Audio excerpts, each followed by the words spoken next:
যুক্তরাষ্ট্রের নবনির্বাচিত president Donald Trump জানিয়েছেন, জানুয়ারি মাসে দায়িত্ব গ্রহণের পর তার প্রথম কাজ হবে রাশিয়া ইউক্রেন যুদ্ধ বন্ধ করা। শুক্রবার যুক্তরাষ্ট্রের ফ্লোরিডায় আমেরিকা ফার্স্ট পলিসি ইনস্টিটিউটের অনুষ্ঠানে এই বক্তব্য দিয়েছেন ট্রাম্প। নির্বাচনের পর এটি তার জনসম্মুখে দেওয়া প্রথম দীর্ঘ বক্তব্য। ট্রাম্প বারবার বলছিলেন, দায়িত্ব গ্রহণের পর তিনি অবিলম্বে যুদ্ধ বন্ধ করবেন, যদিও কিভাবে সেটি করা হবে সে ব্যাপারে বিস্তারিত কিছু বলা হয়নি। এরপর তিনি তার সমর্থকদের জানান, তার অন্যান্য অগ্রাধিকার হবে মধ্যপ্রাচ্য এবং দুর্নীতিগ্রস্ত ভঙ্গুর ব্যর্থ প্রশাসনকে সাফ করা। তবে এই পরিকল্পনাগুলো সম্পর্কেও তিনি বিস্তারিত বিবরণ না দিয়ে মঞ্চ ত্যাগ করেন। অনুষ্ঠানে উপস্থিত জনতার উদ্দেশ্যে ডোনাল্ড ট্রাম্প বলেন, আমরা যে এভাবে জিতে যাব তা কেউ জানতো না। এটি একটি বড় বিজয় ছিল। জনতার মাঝে থাকা অনেককে ধন্যবাদ দিয়েছেন তিনি। তবে ডোনাল্ড ট্রাম্প টেসলার মালিক ইলন মাস্কের কথাও বারবার উল্লেখ করেছেন। ইলন মাস্ক গত কিছুদিন ডোনাল্ড ট্রাম্পের সঙ্গে তার বাসভবনে ছিলেন। আরও কিছু হাই প্রোফাইল সমর্থকদেরকে ধন্যবাদ জানান ডোনাল্ড ট্রাম্প। সাবেক প্রেসিডেন্ট প্রার্থী বিবেক রামাস্বামী ও মার্কিন রাজনীতিবিদ টেলসি গাবার্ডকেও ধন্যবাদ জানান তিনি।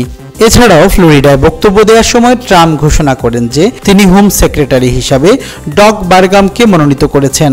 প্রাকৃতিক সম্পদ এবং ফেডারেল জমির ব্যবস্থাপনা ও সংরক্ষণের দায়িত্ব যে বিভাগের আওতায় এক সময়ের প্রেসিডেন্ট পদপ্রার্থী ডগ বারগাম সেই বিভাগটি পরিচালনা করবেন এবার। এদিকে প্রেসিডেন্ট নির্বাচিত হওয়ার পর এই সময়টিকে দারুণভাবে উপভোগ করছেন ট্রাম্প। তিনি স্পষ্ট করে জানিয়েছেন যে হোয়াইট হাউসে ফিরে যাওয়ার জন্য তিনি অনেক দিন ধরে অপেক্ষা করছেন। তবে জানা গেছে আগামী বছরের জানুয়ারির আগে তার শপথ গ্রহণ অনুষ্ঠান অনুষ্ঠিত হবে না।